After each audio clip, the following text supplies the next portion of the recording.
தேவன் வியாதிஸ்தலர்களை கண்ட பொழுதெல்லாம் எப்படி மனதுருகி அவர்களை தொட்டு சுகப்படுத்தினார். வார்த்தையை கொடுத்து சுகப்படுத்துறார், வார்த்தையை அனுப்பி சுகப்படுத்துகிறார். அதை தான் கொடுக்க வந்தங்களே தவிர ஒன்னும் தெரியுதுல, வசனமே தெரியாது கிடையாது. சும்மா அப்படியாவது எல்லாம் சேர்ந்து என்ன பண்றது, கூவுறது எல்லாம். அதங்க சொல்றாரு, வாசிங்க 17. உம்முடைய சத்தியத்தினாலே அவர்களை பரிசுத்தம் ஆக்கும். எதனால பரிசுத்தமா? சத்தியத்தினாலே. எல்லாம் சொல்லுங்க, சத்தியத்தினாலே.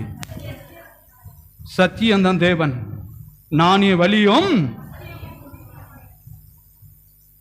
இது இல்லாம ஒருத்தர் அங்க போக முடியாது. ஜெபம் என்பது என்ன? தேவ வார்த்தையை எடுத்து தேவனிடத்தில் நினைப்பூட்டுவதற்கு பேர் தான் என்னது? ஜெபம். நீங்க இப்படி சொல்லிருக்கீங்க ஆண்டவரே, ஆனா என் சூழ்நிலை இப்படி இருக்கு.